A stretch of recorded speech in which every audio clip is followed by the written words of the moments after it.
1981년 세상에 그 모습을 드러낸 책이 있습니다.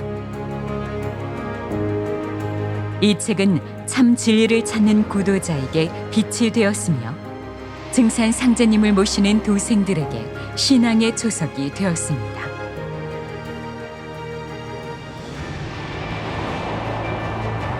다가오는 우주 가을 개벽 소식과 후천 조화 문명을 온전히 드러낸 증산도의 진리가 개정 증보판으로 다시 태어났습니다. 세계는 지금 어디로 가고 있는가?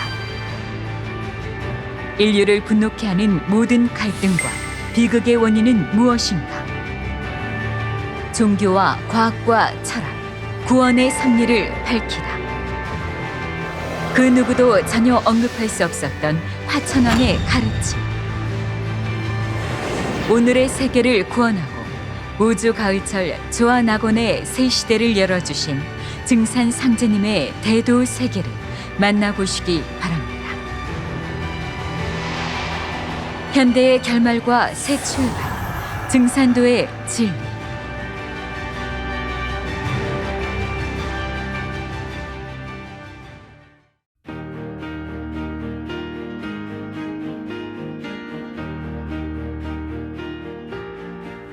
안녕하세요. 반갑습니다. 삼랑대학 교육위원 주미라입니다. 오늘은 증산도의 진리 2장 2절 인간으로 오신 상제님에 대해 공부해보는 시간을 갖겠습니다. 온 인류가 그토록 기다려온 상제님께서 인간으로 강세하셨습니다. 상제님의 인간 강세는 인류 역사에서 가장 충격적이고 역사적인 대사건이라고 할 수 있습니다. 그래서 오늘 인간으로 오신 상제님에 대해 공부해 보면서 정말로 상제님께서는 참 하나님이시구나 하는 감동과 깨달음의 시간이 되시길 기원드립니다. 상제님께서는 환기 9070년, 배달국 신시 개천 5769년, 단군 기원 4204년, 조송 고종 8년 신미년, 음력 9월 19일 자시에 전라도 고북군 우덕면 갱망리에서 탄강하셨습니다. 상제님께서 1871년 음력 9월 19일에 탄강하셨는데요. 우리가 우리 부모님의 생신은 다 기억하죠. 그러면 우주의 아버지 생신인데 탄강일은 당연히 기억을 해야 되겠죠. 그런데 여기 보시면 상제님이 탄강하신 곳은 전라북도 고북군 우덕면 갱망리입니다. 갱망리 뒤쪽에는 시루산이 있습니다. 우리나라의 종주산은 백두산입니다. 백두산이고 종주산을 풍수지리학에서는 태조산이라고도 합니다. 우리나라의 모든 땅은 태조산인 백두산으로부터 뻗어오는 지기를 받습니다. 상제님께서 탄강하신 갱망리 뒷산은 시루산이고 시루산은 모든 산의 머리라는 뜻입니다. 이곳은 예로부터 호남 삼신산으로 불러왔고 상제님이 오실 것을 예비하는 지명이 곳곳에 남아 있습니다. 먼저 두숭산을 보면 두숭산은 천상의 상제님이 거하시는 북두 칠성이 땅에 내려앉은 지명입니다. 그리고 망제봉은 상제님을 오시기를 소망한다는 뜻이고 갱망리는 원래 선망리였고 그리고 우리말로는 솜바래기로 불렀습니다. 인간으로 강세하시는 상제님을 기다린다는 뜻이 담겨 있습니다. 지명을 통해 알 수 있듯이 갱망리에 시루산이 있다는 것은 이미 예정되고 준비되어 있는 땅이라고 볼 수 있겠습니다. 그리고 상제님의 부모님이시죠. 성부님과 성모님께서 거의 같은 날, 같은 시간에 꾸신 태몽이 있습니다. 바로 황금색 불덩어리를 품에 안으시자 온 천지가 환하게 밝아지는 태몽을 꾸셨습니다. 상제님 집안은 대대로 손이 귀한 그런 집안이었습니다.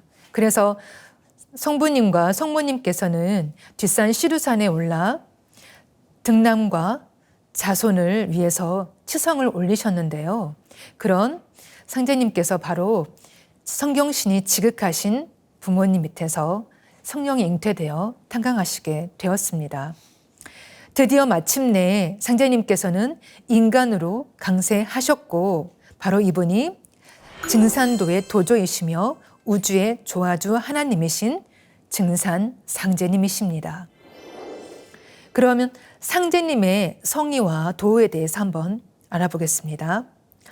상제님의 도호는 증산이시고 존성은 진주 강씨입니다. 그리고 성의는 일자 순자입니다.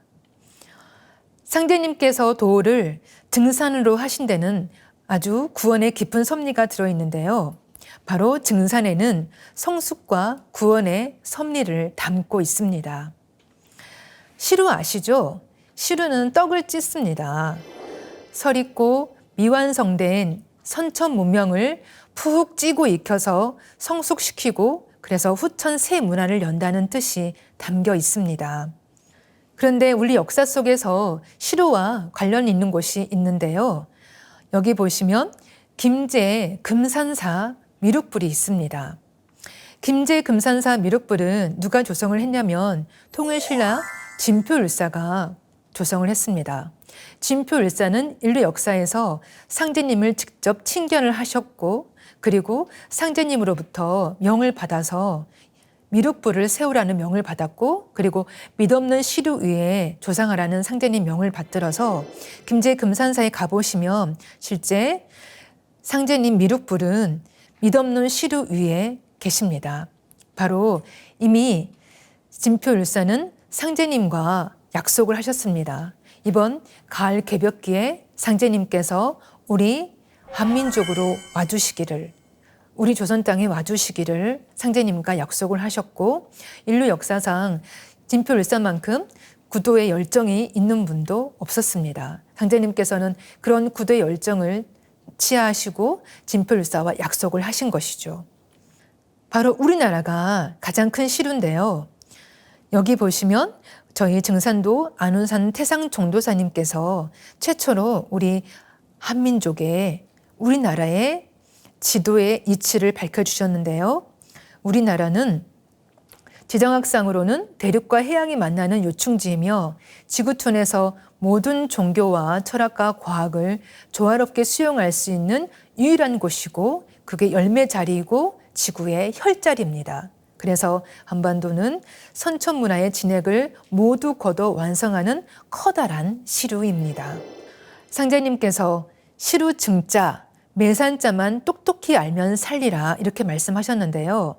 세상에 시루만큼 큰 그릇이 없나니 황하수의 물을 길어다가 부어보아라. 아무리 부어도 시루의 물을 못 채울 것이로다. 시루는 황하수의 물을 다 먹어도 오히려 차지 않으니 천하의 그릇 중에 제일 큰 것은 시루니라 이렇게 말씀해 주셨습니다. 바로 증산도의 도조이시며 우주의 조화주시고 통치자 하나님이신 상제님은 미륵불로 오신 것입니다. 이 세상에 수없이 많은 성씨가 있는데 왜 상제님은 강씨성으로 오셨을까요? 도전을 통해 알아보겠습니다. 세상의 성으로 풍가가 먼저 났으나 전하에 오지 못하고 다만 사람의 몸에 들어 재상의 칭호로 쓰이게 되어 풍신, 풍채, 풍골 등으로 일컫게 되었을 뿐이요. 그 다음에 강가가 났나니 강가가 곧 성의 원시라. 그러므로 이제 개벽시대를 당하여 원시로 반본하는 고로 강가가 이를 맡게 되었느니라. 상제님께서 강씨 문중을 택해 오심은 우주사적인 원리에 의해서 택해 오신 건데요. 바로 원시 반본입니다. 그런데 여기 보시면 상제님께서는 성으로 풍가가 먼저 났다고 하셨습니다. 태어복희를 시조로 하는 풍씨가 대를 이어오다가 대가 끊기면서 그 다음에 가장 오래된 강씨성으로 뿌리성으로 택해서 오신 것인데요. 바로 원시 반본은 무엇이냐? 초목은 봄, 여름에는 가지 끝을 향해 모든 에너지가 역으로 뻗어 올라갑니다. 이것을 성장이라고 합니다. 그리고 가을, 겨울은 모든 초목의 에너지가 다시 뿌리로 돌아옵니다. 이것을 성숙, 열매를라고 얘기합니다. 바로 우주 가을에는 인간도 조상의 뿌리, 민족의 뿌리, 생명의 뿌리를 찾아야만 살 수가 있습니다. 상제님께서 말씀하신 원시 반본에는 바로 우주사적인 인류를 구원하는 구원의 깊은 섭리가 들어있는 것입니다. 그럼 상제님의 유소년 시절을 한번 보겠습니다. 상제님은 어렸을 때 아주 매우 해명하시고 그리고 영특하셨습니다. 그리고 호생의 덕이 많으시고 남을 위하시고 그리고 그를 스스로 깨우쳐서 신동이라고 불리셨습니다. 단순히 남을 돕는다는 것은 이웃만을 칭하는 것이 아니라 온 생명을 살리시는 하나님의 호생의 덕이 담겨 있는 것입니다. 상제님께서 6살 되시는 해에 부친께서 태인 장군리에 사는 황준재라는 이름 있는 훈장을 청하여 천자문을 가르쳤습니다. 그때 상제님이 스스로 천자문을 펼치시어 하늘 천자와 땅 지자를 집안이 울리도록 큰 소리를 읽으시고 책을 덮고 나가신 뒤 그 후로는 읽지 않으신 일이 있었습니다. 상제님은 어려서부터 워낙 영특하시고 해명하셨기 때문에 그런 상제님을 집이 가난하지만 성부님께서는 훈장을 들여서 집에서 교육을 시켰습니다. 쉽게 얘기하면 요즘 말로 전담 과외 교사를 붙이신 건데요. 그런데 황준재라는 훈장이 상제님의 진 면목을 알 리가 없죠. 그래서 처음에는 도령 공부해야지 하면서 하니까 상제님께서 스스로 천자문을 펼치시고 하늘천자 땅지자를 읽고 나가신 거예요. 그러니 훈장이 봤을 때 너무나 이렇게 충격을 받으신 거죠. 그리고 상제님의 그 기운에 눌리신 거죠. 그래서 아무 말도 할 수가 없었어요.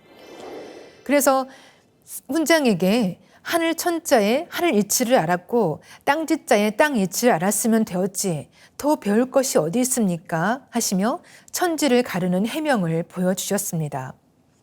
그리고 7살 때입니다. 상제님께서 글방에 가서 훈장에게 놀랄 경자 운을 받으시고 지으신 시를 통해서도 천지와 하나 되어 삼계를 호령하시는 상제님의 응원한 기상을 느낄 수가 있는데요. 원보 공지탁이요 대호 공청경이라 멀리 뛰려 하니 땅이 꺼질까 두렵고 크게 소리치려 하니 하늘이 놀랄까 두렵구나. 7살인데 이런 시를 지으시는 것입니다. 상제님의 정말로 삼계를 호령하는 그 응원한 기상을 느낄 수가 있습니다. 그리고 상제님께서는 10살도 안 되신 날 장터에 가셔서 한일자를 길게 쓰시고 나는 순이다 이렇게 외치시니까 그 글자가 누에처럼 꿈틀꿈틀 기어가는 거예요. 그 사람들이 얼마나 놀랐겠어요. 바로 도전을 보시면 도전 곳곳에 상제님께서 유소년 시절에 아주 해명하시고 그리고 신기한 일들을 행하신 그런 일화들을 많이 찾아볼 수가 있습니다. 그런데 상제님의 그런 일화 중에서 가장 큰 일은 바로 수석성도 김영렬을 만나신 불출함 일화입니다. 그 당시에 상제님은 신동으로 소문이 나 있었고 김영렬은 바로 부잣집 외동 아들이었는데 도에 대한 관심이 아주 많았습니다. 구두에 대한 열정이 아주 높았는데요. 당연히 상제님의 그 신이 하신 소문을 듣고 상제님을 직접 만나러 가게 됩니다. 가다가 태인매당 불주람으로 발길이 이끌려 가는데요. 거기에 상제님이 계시기 때문이죠. 형렬이 내가 이제 강가를 찾으러 고부에 가는 중이요. 형렬이 말하기를 들성부른 나물은 떡잎부터 안다는 말이 있지 않소. 큰 사람이 될지 작은 사람이 될지 본 연후에 내가 외돌토리라 동무 삼으려고 그러오 하며 상제님을 처음 만나고 재배를 합니다. 학봉께서 한 번 하면 되었지 내가 죽었는가 재배를 하게 하고 하대하시거늘 형렬이 내가 3살만 더 먹었어도 존장이 되려 했는데 내 나이 몇이라고 그리 않겠소 하며 다시 일어나 절을 하니 학봉께서 말씀하시기를 내가 법줄은 아는구나 하시니라. 이때 학봉께서 성수 14시요 형렬의 나이는 23이더라. 상제님과 김명렬 성도는 9살 차이가 나시죠. 9살 차이가 나시는데 바로 김명렬 성도님은 상제님이 단박에 어떤 분이신지를 알아보시는 겁니다. 훗날 김명렬 성도는 상제님을 처음으로 믿고 따르는 수석 제자가 되는데요. 바로 상제님께서 김명렬 성도의 인물평을 지인지감 김형렬 이렇게 평하셨습니다. 바로 김명렬 성도님도 사람을 알아보면 단박에 누구인지 알아보는 그런 재주를 가지고 계십니다. 바로 김명렬 성도와 상제님은 미륵불이 도량인 불출함에서 만나게 되었는데요. 바로 여기에서도 암시하듯이 상제님은 미륵불이라는 것을 얘기하고 계십니다. 상제님께서는 어려서 머슴으로 일하시기도 하고 또 부여곡에서 산방꾼이 되어 나무를 베기도 하셨습니다. 이 땅에 가난한 농부의 아들로 오신 상제님은 인생의 길을 걸으며 14, 15세 때에는 기울어가는 가세 때문에 글 공부를 중단하고 사방으로 외유하시면서 농사일을 하셨고 남의 집 머슴 노릇도 하셨습니다.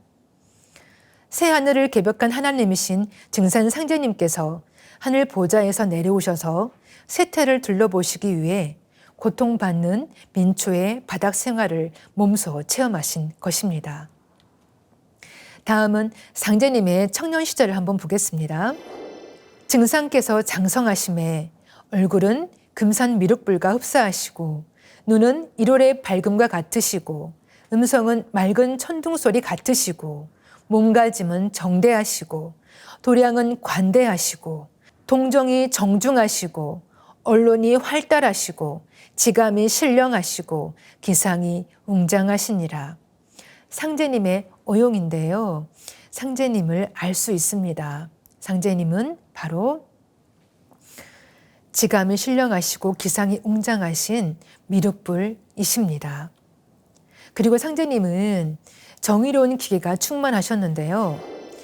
하루는 전주 종남산 송강사에 가시어 며칠 동안 지내실 때 하루는 어떤 종이 무리하게 굴건을 증상께서 노하시어 큰 소리로 꾸짖으시기를 요망한 무리들이 산속에 모여 불법을 빙자하고 백악을 감행하여 세간에 해독을 끼치니 이 소굴을 뜯어버리리라 하시고 대웅전에 커다란 기둥 하나를 손으로 잡아당기시니 기둥이 한자나 벗어나는지라. 온 절이 크게 놀라 중들이 몰려와 절하며 사죄하거늘 이에 노여움을 거두시니라.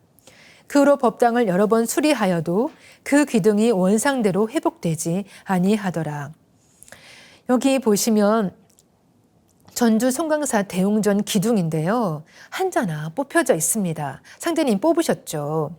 그래서 수차례에 걸쳐서 수리를 하였는데도 복원이 되지 않아서 현재 전주 송강사 대웅전은 새로 중수를 하였습니다.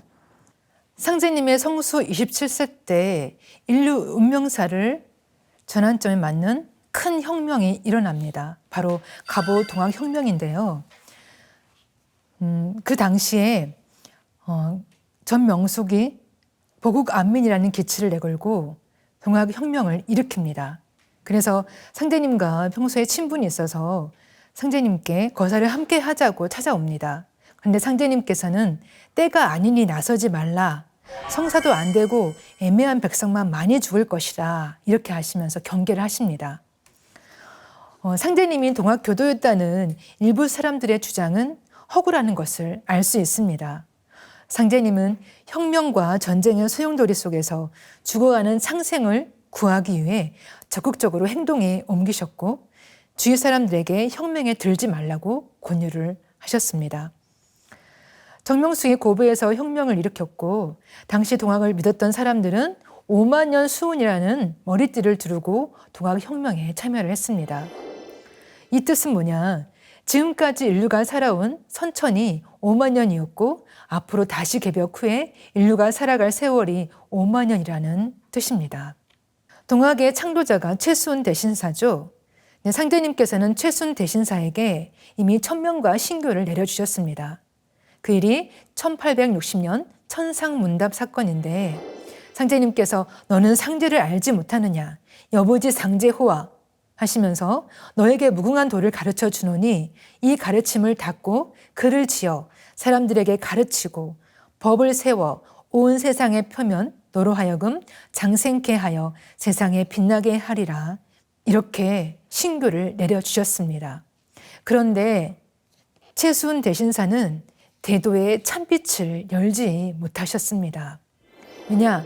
육아의 낡은 틀을 벗어나지 못해서 대도의 참빛을 열지 못하였는데요. 그래서 상제님께서 나의 가르침이 참 동학이니라 하시면서 갑자년에 천명과 신교를 거두고 신민년에 이 세상에 스스로 내려오셨고 동경대전과 수훈가사에서 말하는 상제는 곧 나를 이름이니라 이렇게 말씀해 주셨습니다. 동학주문은 시천주 조화정이죠. 상제님께서는 이 일은 나의 일을 이름이라 이렇게 말씀해 주셨는데요. 동학과 참동학 증산도는 완전히 다릅니다. 동학은 상제님의 강세를 준비를 했고 인간으로 오시는 천주님을 모시는 시천주 시대를 선언을 하신 거죠. 시천주 주문이 바로 그런 것입니다. 그럼 참동학 증산도는 무엇이냐? 인간으로 오신 상제님이 열어주신 무국대도고 가을개벽을 극복하여 후천조화 성경을 건설하는 것입니다. 이것이 바로 참동학 증산도입니다. 본래 동학의 궁극의 뜻은 하나님이 인간으로 오시고 하나님의 무국대도가 나오고 그 도법에 의해 우주가 새로워지고 이 세상이 완전히 새롭게 개벽되어 후천 성경 건설이 된다는 것입니다. 이게 바로 동학의 궁극의 뜻입니다. 바로 증산도는 동학을 완성하는 참동학 무국대도입니다. 자, 다음은 상제님의 천하유력을 살펴보겠습니다. 상제님 강세 당시의 국제정세인데요. 17, 18세기 과학혁명과 계명주의를 거쳐 18세기 중엽에는 산업혁명이 이루어지며 제국주의가 등장을 하게 됩니다. 그래서 신의 속박에서 탈피를 하게 되고 인간 존재에 대한 어떤 주체적인 자각이 일어나게 되면서 아프리카, 중동, 신대륙, 인도 등으로 식민지화가 이루어지면서 19세기 중엽에는 제국주의가 최극기에 달해서 그리고 서양 제국주의 마지막 도착지 조선도 위기 상황에 직면하게 됩니다. 그래서 조선을 침략하려고 서양 여러 나라와 그리고 이웃나라 일본이 호시탐탐 엿보고 있었죠. 국제 정세는 그러했고 또 국내 정세는 어떠했느냐. 바로 동학혁명이 일어나게 되면서 동학혁명은 러일 전쟁과 제1차, 2차 세계대전을 격발시키는 방아쇠의 역할을 하게 됩니다. 그래서 상제님께서 동학혁명으로부터 천하의 대란이 동하게 된다 이렇게 말씀을 해주셨습니다. 동학혁명일 이후로 국정은 더욱 부패하고 벼슬아치는 포악과 토색을 일삼고 모든 학과 교가 참된 덕을 이뤄서 온갖 폐단을 낳아 선비는 허례만 숭상하고 불교는 혹세문민에 힘쓰고 동학 실패 후 기사를 펴지 못하여 거의 자취를 감추고 서교는 세력을 신장하기만 급급했는데요. 그래서 세상 인심이 날로 악화되어 백성들은 고난과 궁핍에 빠져 안도할 길을 얻지 못하여 곳곳에 불안과 두려움이 가득했습니다. 상제님께서는 천하가 날로 그릇되어 감을 깊이 근심하시고 광구천하의 큰 뜻을 품으십니다. 천하를 널리 구하기 위해서는 기존의 종교와 사상이 아닌 새로운 방법이 필요하다고 결론을 내린 것이죠. 그래서 낡은 종교와 사상의 실체를 파악함으로써 새로운 창조의 길이 트인다는 신념을 가지고 체계적인 독서를 시작하셨습니다. 유불성과 의학, 역사, 문학 등 수많은 서적들을 읽으시고 무엇보다 집중적으로 읽었던 분야는 음양, 참의에 관한 서적입니다. 그러시면서 천하유력의 길을 떠나시는데요. 27세 되시는 정유년에 상제님께서 이불선 음양참의를 비롯한 모든 글을 읽으시고 이것이 천하를 광구하는 데 일조하리라 하시며 세태와 인정을 체험하시기 위해 천하유력의 길을 떠나십니다. 과거 성자들도 수없이 많은 유력의 길을 떠났고 그곳에서 길을 찾았습니다.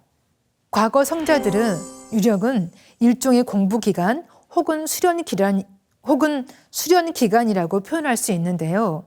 증산 상제님의 길은 달랐습니다.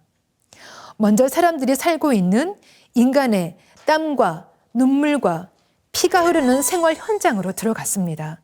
마치 인간을 모르면 인간을 구원할 수 없다는 듯이요. 먼저 상제님은 충청도 연산 향적산에 있는 김일부를 찾았습니다. 72세의 노학자 김일부를 만나기 위함이죠.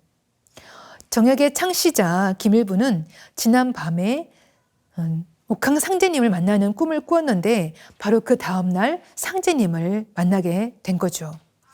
두 분의 대화 내용 기록은 상세히 알 수 없지만 분명 후천 개벽의 천지대세에 많은 이야기를 나누었을 것입니다. 김일부 대성사는 상제님의 강세를 이치로 밝혔는데요. 바로 천지의 공덕이 인간으로 오시는 상제님을 기다려 성사된다는 것을 얘기를 했었고, 그리고 상제님께서 성령의 빛을 뿌리며 친히 강세하시도다. 상제조림. 바로 상제님의 지상 강세를 말씀하셨습니다. 상제님은 천하를 주유하실 때 맨발로 먼 길을 가시고 산과 들에서 노숙하기도 하시고 또 인가에서 걸식도 하시고 굶는 때도 많으셨습니다. 농부를 만나면 대신 밭도 갈아주시고 곡식도 거두어 주시고 시장에 가면은 상인들을 도와주시고 장인과 함께 일도 하셨습니다. 이렇게 수년간 유력하시며 민심과 풍속을 살피시고 명산 대천의 지훈과 기령을 관찰하신 뒤에 30살 되시는 경자년에 고향으로 돌아오십니다. 그래서 상제님께서는 천하대세가 종전에 알며 행한 모든 법술로는 세상을 건질 수 없다 생각하시고 모든 일을 자유자재로 할 조화 권능이 아니고서는 광구천의 뜻을 이루지 못할 줄을 깨달으시고 수도에 더욱 정진하십니다. 그래서 대원산 칠성각에 가시어 21일 만에 공부하신 지 21일 만에 신축년 7월 7일에 천지 대신문을 여시는데요. 도통을 하십니다. 이로부터 3개 대권을 주재하시고 우주의 조화 권능을 뜻대로 행하시게 됩니다. 조화 권능이 무엇이냐? 기성 종교는 신의 권능을 통해 인간을 구원한다고 말합니다. 하지만 상제님은 당신님이 직접 신의 존재로 와서 보다 현실적이고 적극적으로 인간을 구원한다고 말씀하고 계십니다. 바로 천지대신문을 여시는 것인데요. 이 부분이 바로 기존 성자들과 근본적으로 차이를 보이는 대목입니다. 상제님께서 도통하시고 나서 대원사 주지인 박금곡 주지에게 금고가 이 천지가 네 천지인고 하시거늘 금곡이 답할 바를 몰라 머뭇거리니 상제님께서 천둥 같은 음성으로 내 천지로다 나는 옥황 상제니라 이렇게 선언을 하십니다. 바로 당신님의 신원을 밝혀주신 것이죠. 상제님께서 천지 대신문을 여셨는데요. 왜 여셨냐? 바로 상제님은 기존 성자들처럼 창생의 교화나 깨달음을 위한 것이 아니라 3개 우주를 주재하시는 통치자 하느님으로서 천상의 조정에 맡기셨던 3개 대권을 직접 주재하시어 인간과 신명을 구원하시고 후천 가을 대개벽을 집행하여 병든 천지를 개벽하시기 위함이십니다. 상제님께서 도통하시고 내려오는 길에 짐승들이 상제님께 머리를 조아렸어요. 그래서 상제님께서 너희들도 후천 해원을 원하느냐 하자 모두들 고개를 끄덕였습니다. 바로 상제님이 주창하시는 해원의 도를 만나야만 후천 가을 개벽에서 만유 생명이 살아남을 수 있다는 뜻이 담겨 있습니다. 세계를 구원하는 진리의 근본 정신이 바로 후천 해원임을 밝혀주셨습니다. 상제님께서 갱망리로 돌아오셔서 가장 처음 하신 일은 집안 대대로 내려오던 교지, 공명첩, 족법, 문집 등 일체 문서와 서책을 불사르시며 내 세상에는 천하의 모든 성씨의 족보를 다시 시작하리라. 모든 것이 나로부터 다시 새롭게 된다. 이렇게 선언을 하셨습니다. 오직 상제님만이 할 수 있는 위대한 선언이라고 할 수 있습니다. 그러시면서 내가 세상에 내려오면서 하늘과 땅의 정사를 천상의 조정에 명하여 다스리도록 하였으나 신축년 이후로는 내가 친히 다스리느니라 이렇게 말씀해 주셨는데요. 이 말씀은 천지 대신문을 여신 신축년부터 당신님의 거룩한 숨결과 조화의 손길로 인간과 신도 역사를 친히 다스려 3개 우주의 통치자로서 우주를 구원하는 대성업을 집행하신다는 뜻입니다. 바로 하늘과 땅, 인간과 신명의 구원은 상제님께서 천지 대신문을 여시어 3개 통치 대권을 주재하심으로써 실현이 되는 것입니다.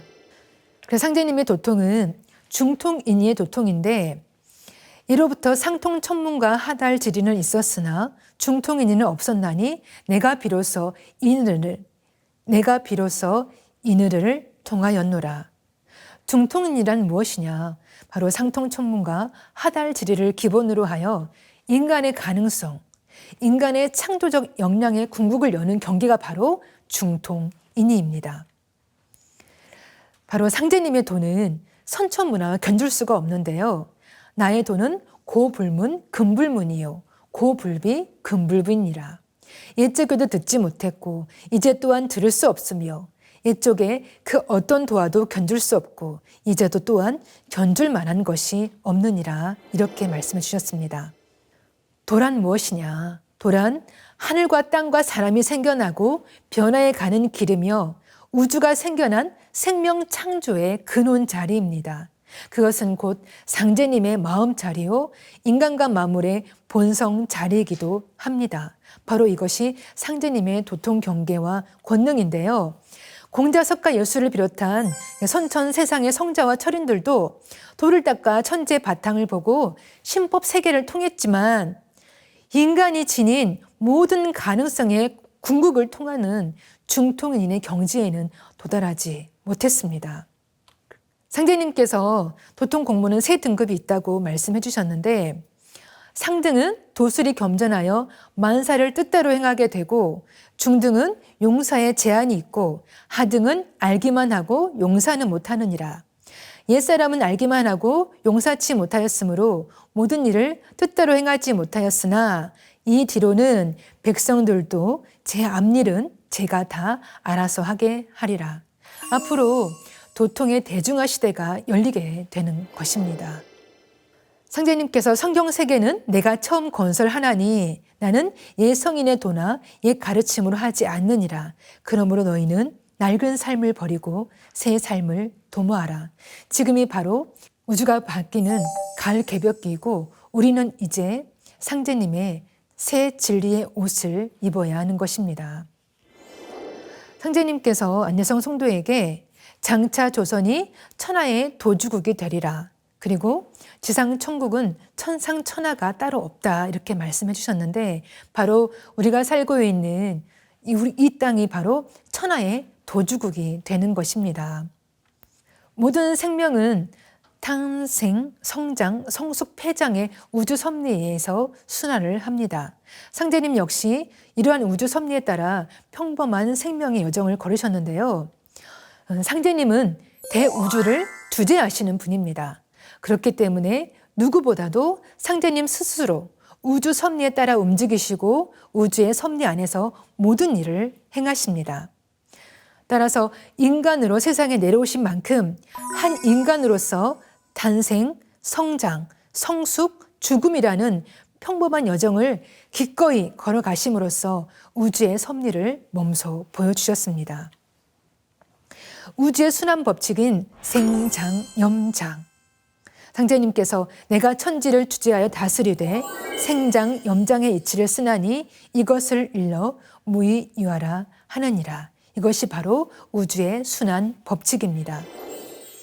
바로 상제님의 말씀과 행적이 담긴 도전입니다. 도전 속에는 상제님께서 인간으로 오셔서 행했던 모든 행적과 말씀이 담겨 있습니다. 도전을 읽으시면 상제님을 가장 빠르게 만나실 수 있습니다.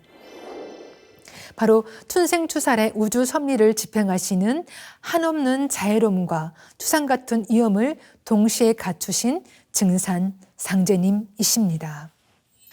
증산도는 이 우주의 통치자 하나님, 주제자 하나님, 조화주 하나님이신 증산 상제님의 도입니다. 상제님이 직접 인간 세상에 오셔서 열어주신 도법 새 진리입니다. 상제님께서 인간으로 오시어 후천 가을 천지의 인존 시대를 여시기 위해 천지 대시문을 열고 신천지 새 생명의 길을 마련해 주심으로써 비로소 인간이 하나님의 마음 경계에서 도를 성취하고 천지 부모의 뜻을 이루는 인간 성숙의 길이 열렸습니다. 그리하여 인간은 가을 대개벽기에 천지 부모와 더불어 성공하는 궁극의 성공을 향해 나아갈 수 있게 되었습니다. 선천성자들은 누가 보내서 왔다고 얘기를 합니다. 그런데 상제님은 당신이 옥황상제라고 당신의 신원을 밝혀주셨고 직접 인간으로 왔다고 밝혀주셨습니다. 이제 본격적으로 광구천하 행복에 나설 준비를 완전히 갖추셨는데요.